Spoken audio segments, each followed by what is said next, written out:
नमस्कार दोस्तों। दूसरे चरण के रुझान लगभग लगभग साफ हो गए हैं। बिहार किधर जा रहा है उस पर बात करने के लिए आज हमारे साथ लक्ष्मण यादव जी हैं। भाई, इन्होंने भी रैलियां करी हैं, इन्होंने भी खूब माहौल भापा है। 10-12 दिन से ज्यादा वहां पर रहे हैं बिहार में और जमीनी हाल समझ चुके हैं। इनसे जानने के लिए हम इस वक्त इनके साथ जुड़े हैं कि आखिर बिहार को ये किधर जाता हुआ देख रहे हैं, किसके पक्ष में जाता हुआ देख रहे हैं। लक्ष्मण जी, आपको बहुत बहुत स्वागत है। बहुत शुक्रिया आपका प्रज्ञा जी। लक्ष्मण जी, हमने आपके बहुत सारे वीडियोस देखे हैं, आपके भाषण बहुत वायरल हैं बिहार के। तो किधर जाता हुआ देख रहे हैं? भीड़ तो सब है महागठबंधन के साथ में, लेकिन वोटर किसके साथ में है? जी, ये बात हमने देखी। लगभग 10-12 दिन रहे बिहार में हम्म। और बिहार के महागठबंधन वाले खेमे के साथ रहे। मुझे देखकर ये लगा कि बिहार की मेजॉरिटी जो जनता है, वो भी उन्हीं के साथ है। आप हम्म। अगर प्रधानमंत्री नरेंद्र मोदी या अमित शाह जैसे नेता जो कई तरह की व्यवस्था के तहत अपनी रैली करते हैं, उनको छोड़ दें तो बाकी किसी की भीड़ उतनी नज़र आई नहीं। हम्म। और दूसरी तरफ तेजस्वी की भीड़ हो, या मैं तो इस बात को देखकर हैरान हूँ कि तेजस्वी यादव के साथ अखिलेश यादव, जो कि वहाँ चुनाव भी नहीं लड़ रहे हैं, लेकिन वो एक हम्म। स्टार कैंपेनर की तरह और हुजूम उनकी भीड़ में भी, उनकी रैलियों जी, में आ रहा था। हमने मुझे देखा लग रहा हाथ है ये में उस लाठी पकड़े हुए कह रहे थे तेजस्वी को जिताओ, उन्हें मुख्यमंत्री बनाओ। हाँ, उन्होंने ये भी जवाब दिया कि मोदी जी और बीजेपी वालों को लगता है कि ये तेल वाली लालटेन है, लेकिन ये एलईडी वाली लालटेन है। और ये बहुत बड़ी प्रतीकात्मक बात उन्होंने कही कि बीजेपी लालू प्रसाद के जंगल राज का डर दिखाकर चुनाव लड़ रही थी जी। और तेजस्वी बार-बार पढ़ाई, कमाई, दवाई, सिंचाई, नौकरी, इस पर चुनाव लड़ रहे थे। ये दोनों में फ़र्क है। अखिलेश यादव उस जंगल राज वाले नैरेटिव को इसी से काउंटर कर रहे हैं कि उनको लग रहा है तेल वाली लालटेन नहीं, ये एलईडी के मतलब एक नया नेतृत्व है। एक नए जी। विज़न के साथ, एक नए उसके साथ है। मुझे लग रहा है बिहार इस दिशा में सोच रहा है और ये अंडरकरेंट खासकर युवाओं में, नई पीढ़ी हम्म। के लोगों में ये है कि इन उनको 20 साल मौका दिया, एक बार इनको मौका देकर देखते हैं। फिलहाल मुझे ये नज़र आ रहा है कि बिहार में बदलाव जैसी परिस्थितियाँ हैं। जी। अच्छा, बहुत सारी चीजें देखने को मिल रही हैं। जैसे हमने देखा कि तेजस्वी यादव ने भी ऐलान किया कि परिवर्तन होने जा रहा है, बिहार की जनता परिवर्तन चुन रही है। लेकिन एक तरफ हमने ये भी देखा कि कांग्रेस और आरजेडी दोनों ने एक आरोप लगाया कि अमित शाह रातों रात होटल में अधिकारियों को सेट करने की कोशिश कर रहे हैं। आरोप ये भी रहा कि प्रेशर बनाने की कोशिश की जा रही है। आपको क्या लग रहा है कि ये सारे साम दाम दंड भेदों से लड़ने के लिए महागठबंधन तैयार है? बिल्कुल ठीक बात है। अगर मैं ये बात कहूँ कि 2020 के चुनाव को अगर हम याद करें बिहार के, जी। तो लगभग कमोबेश ऐसी ही सिचुएशन थी। हालाँकि तब महागठबंधन 5 दलों का था, लेकिन नारा तेजस्वी का वही था, पढ़ाई, कमाई, दवाई, सिंचाई। वही हेलीकॉप्टर को ट्रैक्टर बना देना। बीजेपी के दर्जनों हेलीकॉप्टर के सामने अकेले ट्रैक्टर से वो अपने पूरे बिहार को मोबिलाइज़ कर रहे थे। उसका नतीजा क्या निकला? उसका नतीजा ये निकला कि आखिरी वक़्त में कुछ तकरीबन 12,000। दर्जन भर या डेढ़ दर्जन सीटें किस तरह से पलट दी गईं। बाद में उन्होंने प्रेस कॉन्फ्रेंस की। मनोज झा उस समय मीडिया के सामने आकर बताए भी कि कई हमारे जीते हुए प्रत्याशियों को हराया जा रहा है, हुँ। साजिश हो रही है और कुल जीत-हार का अंतर केवल 12,000 वोट था। हाँ जी। अब इस बार क्या हुआ? पहला बदलाव, महागठबंधन 5 दलों से बढ़ के 7 दलों का हो गया है। जो मुकेश सहनी पिछली बार प्रेस कॉन्फ्रेंस से उठकर चले गए थे एनडीए खेमे में, इस बार वो डिप्टी सीएम का चेहरा है और सहनी वोटर, खासकर अति पिछड़ा वोटर, उनके साथ जुड़ा। दूसरा एक बड़ा फैक्टर थे आईपी गुप्ता, आईआईपी पार्टी के। मैं बिहार गया हूँ तो इस बात को कहने में मुझे बाकायदे भरोसा है कि 25 लाख वोटर अगर जिसके हों, अति पिछड़े समुदाय के एक बहुत बड़े चंक को वो एक रिप्रेजेंटेशन मिले, उनकी एक लीडरशिप पैदा हुई हो और इंजीनियर इंद्रजीत प्रसाद गुप्ता यानी आईपी गुप्ता उसके एक चेहरा बन करके इसके साथ जुड़े हों, तो वो अति पिछड़े वोटर को भी कंसोलिडेट कर रहा है। तीसरा फैक्टर ये कि नीतीश कुमार को चेहरा घोषित न करना, मुझे लग रहा है बीजेपी की साजिश तो बड़ी है, लेकिन नीतीश कुमार का वोटर जो है, वो सारा बीजेपी को पसंद करता है ऐसा नहीं है। उसमें हाँ, एक सोशलिस्ट खेमा है जो नीतीश सही कुमार बात। की उस छवि को पसंद करता है जो बुलडोजर की बात नहीं करते, हिंदू मुस्लिम नफरत की बात नहीं करते, बीजेपी के साथ भी रहते हैं तो भी अपनी शर्तों पर रहते हैं। वो इस बार इस बात को देख करके समझ रहा है कि यार ये खेल होने वाला है इनके साथ। तो ये 3-4 फैक्टर थे जो महागठबंधन को एज दे रहे हैं मेरे हिसाब से। वोटिंग के दिन तक हम ये बात कर रहे हैं। लेकिन हो क्या रहा है, जब ये होगा तो दूसरे खेमे में क्या है, मतलब आप कल्पना करें 2020 का प्रधानमंत्री नरेंद्र मोदी का पता नहीं कोई भाषण हमें याद है कि नहीं, लेकिन इस बार का ये तो याद रहेगा ना, कट्टा छर्रा दुनाली एकदम। मारब सिक्सर का 6 गोली। तेजस्वी ने प्रेस कॉन्फ्रेंस करके कहा कि ऐसा लग रहा है कोई वेब सीरीज देख करके आए हैं।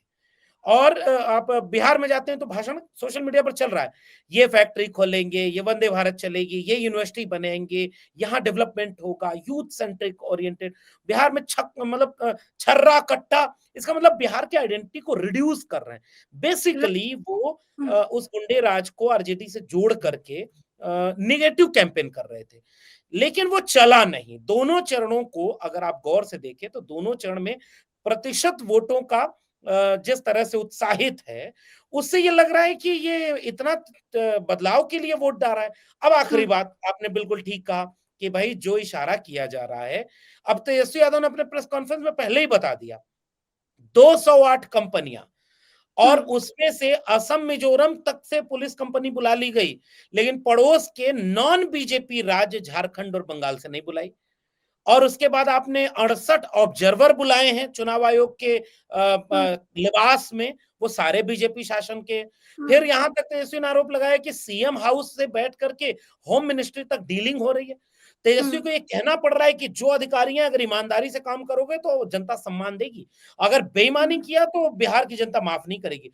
इससे ऐसा लग रहा है। अच्छा, और प्रज्ञा जी देख लें, पिछले 3-4 दिन में सोशल मीडिया पर जाने कितनी जगह वीवीपैट मिल रहा है ऐसे सड़क पर बिखरा हुआ, कहीं स्ट्रांग रूम का कैमरा खराब हो रहा है, कहीं कुछ खराब हो रहा है। ऐसा लग रहा है कि बीजेपी बिहार चुनाव को किसी तरह से जीतना चाहती है। और अगर बिहार के लोग मतलब चुनाव में वोट डाल रहे हैं, ये तो एक बात है, वोट की हिफाजत करे, जैसे अखिलेश यादव बोलते हैं ना कि वोट चोरी छोटा टर्म है, वोट की डकैती हो रही है। तो मुझे लग रहा है तेजस्वी ने पहले भी इसका इशारा किया है, और मैं बिहार में रहा तब भी गांव के लोग कई लेकिन बार इस बार बोलते हैं, विपक्ष बहुत सजग दिखाई दे रहा है। आपको क्या लग रहा है, इतना सजग विपक्ष जब है तो कितने चांसेस होंगे? मुझे लग रहा है कि जब चुनाव राजनीतिक दल लड़ रहे होते हैं तो एक स्तर तक बेईमानी, साजिश ये काम करती है काफी हद तक, और अंदर अंदर करती है तो पता भी नहीं चलता। जब चुनाव जनता लड़ रही होती है, जनता ये देख रही होती है कि बिहार का भविष्य किसके हाथ में है। एक तरफ 35 साल पुरानी बात, और दूसरी तरफ एक व्यक्ति कह रहा है एक बार 5 साल का मौका। वो हमारे पास विजन है, और 17 महीने के काम का हमारे पास एक अनुभव है, और वो हमने करके दिखाया। और वो तो बाकी लोगों के पास उसका जवाब नहीं था। एक भी बीजेपी और जेडीयू वाले ये कह नहीं पाए कि तेजस्वी झूठ बोल रहा है कि 17 महीने में उसने 4 लाख 5 लाख नौकरी दे दी। इसका मतलब नौकरी देने का एक विजन है, इरादा है, और मजबूती है। तो जनता को और खासकर यूथ को, जैसे मीडिया या मोदी मीडिया जिसे मैं कहता हूं, मोदी मीडिया में ये नैरेटिव दिखाया जा रहा है कि कभी एग्जिट पोल, कभी ओपिनियन पोल, इन सब से ये बताया जाए कि जो महिला वोटर हैं, उनकी लहर नीतीश कुमार और बीजेपी के पक्ष में थी 10,000 रुपए दे करके। तो फिर सरकार देखिए बन गई, लेकिन मुझे ऐसा दिख नहीं रहा है। मुझे तो कई महिलाएं ऐसी मिली बिहार में जिन्होंने कहा कि वो 10,000 रुपया अपन वापस ले लें, हम वोटवा तो साइकिल ललटेनिया पे थे। तो ये जो लोगों का है कि भाई 10,000 रुपया एक बार मिला है, कैसे मिलेगा, क्या मिलेगा। लेकिन ये जो जनता चुनाव लड़ती है ना, तो जनता में यूथ यूथ बहुत बड़ी तादाद में, beyond the caste and religion line, वो तेजस्वी को एक चाह रहा है कि एक मौका महागठबंधन को मिले। जब जनता चुनाव लड़ती है तो मुश्किल होता है। अभी आप देखिए कि कई वीडियो पहले चरण की भी है, दूसरे चरण में भी आती रहेंगी इस तरह की वीडियोस। आप देखिए कि कैसे कोई फर्जी घुट जा रहा है, लोग मोबाइल लेके खड़े हो गए, ए देखो भाई ये कौन आ गया, ये देखो यहाँ पुलिस रोक रही है, यहाँ ये हो रहा है। मोबाइल एक ऐसी चीज है जिसका मतलब, मैंने तो समाजवादी पार्टी का नजदीक से देखा है, जब 2022 का चुनाव तो कम, 24 वाले में एक एक जगह से नंबर दिए हुए थे कि जैसे कोई गड़बड़ी हो तुरंत इस पे भेजो, और तुरंत इसको लाइव चलाएंगे। और तेजस्वी मैं ने आपको पिछले एक, दिनों एक, एक एक रैली, और बात, अगर हम इसे थोड़ा बारीकी से देखें लक्ष्मण जी, तो 2024 का जो लोकसभा चुनाव हुआ था उसमें उत्तर प्रदेश में हमने जो एक पैटर्न देखा था कि योगी आदित्यनाथ ने पुलिस को एकदम छूट दे दी थी कि निष्पक्ष चुनाव करवाइए। कुछ उसी तरह का पैटर्न बिहार में आपको नहीं दिख रहा है कि नीतीश कुमार ने भी कह दिया हो कि जाइए बिल्कुल निष्पक्ष चुनाव कराइए, क्योंकि नीतीश कुमार नाराज है, इसमें कोई दो राय नहीं।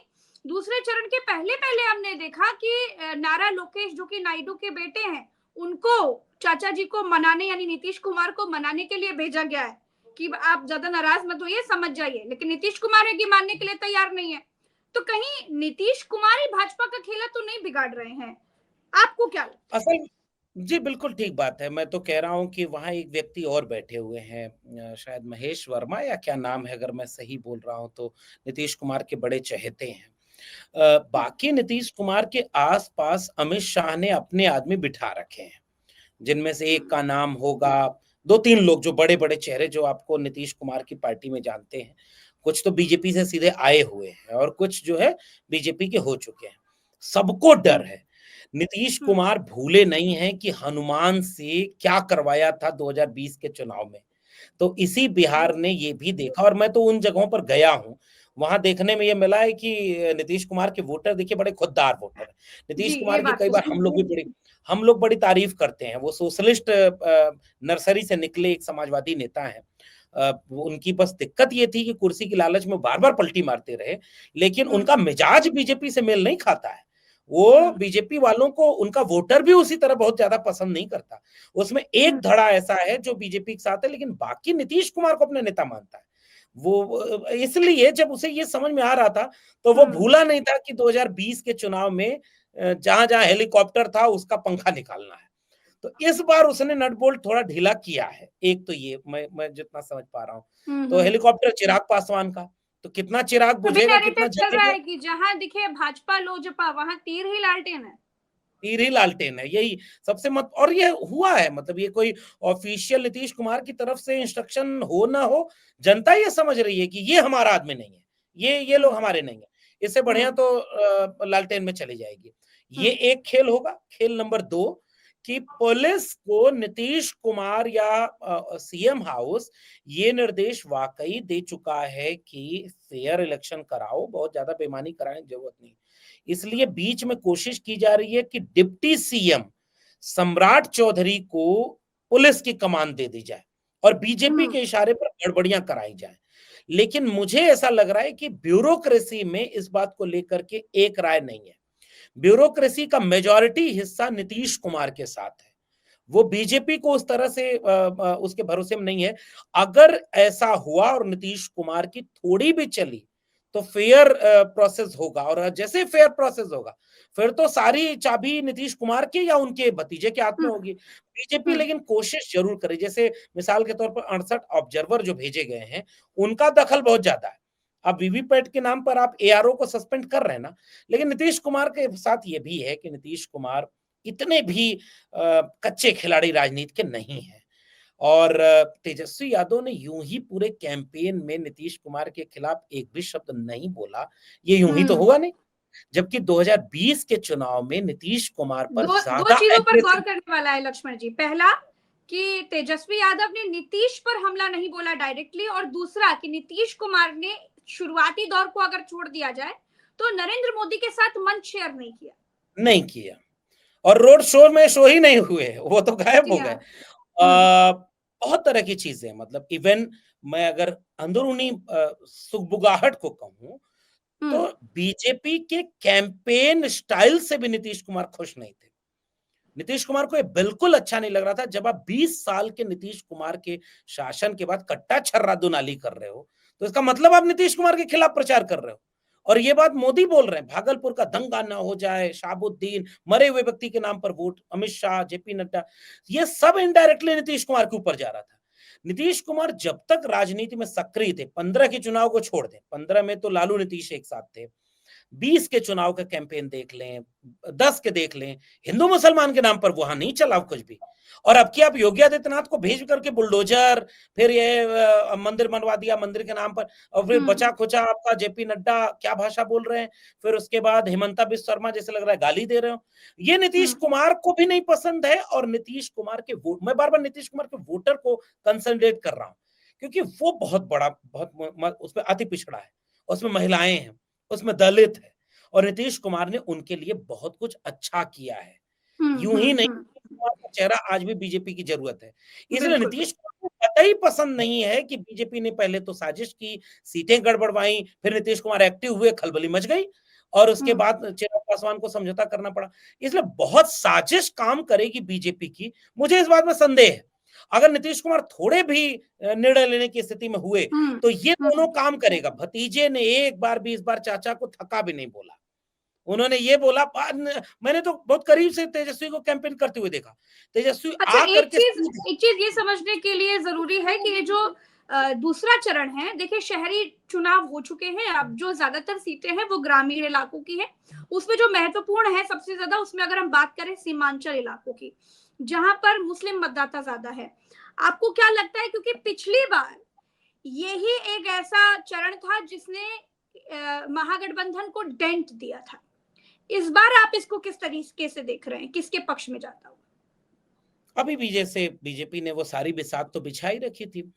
सीमांचल इलाके में किस तरह के कैंपेन उन्होंने किया, और सीमांचल में कुछ अपने, वो अखिलेश यादव ने बोला ना कि कुछ बी टीम है, कुछ सी टीम है, कुछ और तरह की टीम, वो सब भी एक्टिव है। लेकिन फिर भी मेरा मानना है कि सीमांचल के इलाके में जितना समझा जा रहा है, पिछली बार गड़बड़ हुई थी। पिछली बार वहां से मतलब एआईएमआई 5 सीटें जीती थी, फिर बाद में वो इधर आ गए, इस तरह की चीजें हुई थी। लेकिन सीमांचल में मुसलमान वोटों में कोई सेंधमारी हो, ऐसा मुझे दिख नहीं रहा है। रैलियों में भीड़ आ जाए, ओवैसी के फैक्टर पे भीड़ आ जाए, जैसे बीजेपी के इशारे पर क्या गजब का उन्होंने बिसात बिछाई।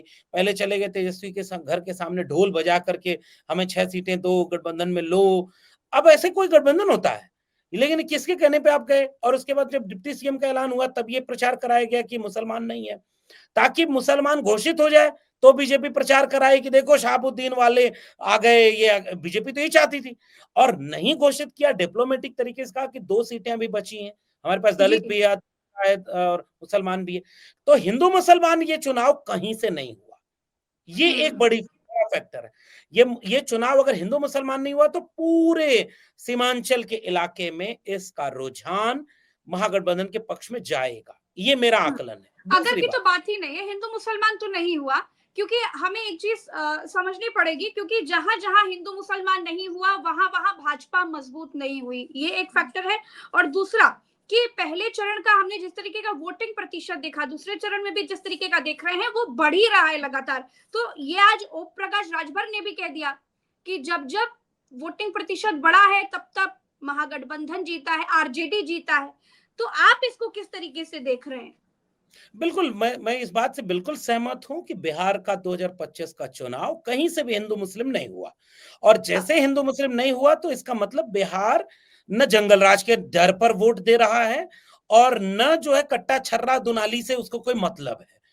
बिहार को मतलब है नौकरी से, बिहार को मतलब है पढ़ाई कमाई दवाई सिंचाई से। बिहार को ये दिख रहा है कि एक नौजवान को मौका मिलना चाहिए। पिछले 3-4 चुनावों में इतना ज्यादा वोटिंग नहीं हुई थी, ये तो अब कई खबरें आ चुकी हैं, ये बात सही है। और हाँ। पूरे देश में इस बात को लेकर के एक कॉमन समझ ये बनी है कि सत्ता रिपीट जब करती है तो बहुत झूम करके वोटिंग परसेंटेज नहीं बढ़ता है। जब वोटिंग परसेंटेज बहुत बढ़ता है तो उसका एक इशारा ये होता है कि कहीं सत्ता बदलने तो नहीं जा रही। ये भी एक लेकिन महत्वपूर्ण कई राज्यों में हमने देखा कि बढ़ा हुआ वोटिंग प्रतिशत सेफ दिखा सरकारों के लिए। हाँ, सरकारें नहीं, इसीलिए कहा, मैंने कहा कि मेजॉरिटी में ऐसा होता है। मतलब बिहार के लिहाज से अगर हम कहें तो इतना अब अगर बीजेपी ने ट्रेन भर भर के पट्टा अपना पहना करके फ्री में वहां वोट डलवाने के लिए लोगों को भेजा ही होगा और इससे परसेंटेज बढ़ गया हो तो हम नहीं कह सकते। मैं तो इसी में एक जोड़ भी दें हम लोग प्रज्ञा जी कि चुनाव आयोग क्या कर रहा है। और तेजस्वी ने कितना महत्वपूर्ण सवाल उठाया था कि 6 को वोट पड़ा और 10 तक आप उसका बाइफरकेशन नहीं बता पाए। तो 11 को जो वोट पड़ रहा है 14 को गिनती है, 3 दिन में कैसे बता पाओगे? इसका मतलब ये कि आंकड़े तक नहीं बता पा रहे हैं, इसका मतलब क्या है? ये एक अलग डिस्कोर्स है, धांधली के कई संकेत हैं। लेकिन फिलहाल ऐसा लग रहा है कि बिहार के मुद्दे बिहार पर हावी हैं, और कोई नफरत का एजेंडा, कोई नकारात्मक एजेंडा बिहार में चलता तो नहीं दिख रहा है। अब इसके बाद भी बीजेपी जीत जाए तो फिर अब बीजेपी चुनाव क्यों लड़ रही है? फिर तो कुछ नहीं है। अगर महागठबंधन जीतता है, जो कि पूरी तरह से ये चुनाव महागठबंधन के पक्ष में जा रहा है, ओम प्रकाश राजभर जी की बाकी चीजों से सहमत नहीं होता हूं मैं, लेकिन ये वाली बात ठीक है कर रहे हैं कि जब परसेंटेज बढ़ रहा है तो हालांकि वो दिखे नहीं चुनाव प्रचार में, 40-50 सीटों पर शायद लड़े हैं, वो भी गए नहीं या उनको हेलीकॉप्टर नहीं मिला। बिहार क्या मन मिजाज इस बार मुझे अलग दिख रहा है, और बीजेपी के नेताओं के बॉडी लैंग्वेज, उनकी भाषा और तमाम चीजों की नकारात्मकता ये दिखा रही है कि महागठबंधन को एज है। और अगर ये लाठी लेकर के अगर पहरेदारी नागरिकों ने कर ली बिहार के, तो फिर बिहार में सत्ता परिवर्तन तो तय है, ये मेरा मानना है, साफ है। अच्छा, चलिए, बहुत बहुत शुक्रिया लक्ष्मण जी, आपने समय दिया। दर्शकों का भी बहुत बहुत आभार। हम फिर मिलेंगे अगली चर्चा में, अभी के लिए इतना ही। नमस्कार, जय हिंद, जय बिहार।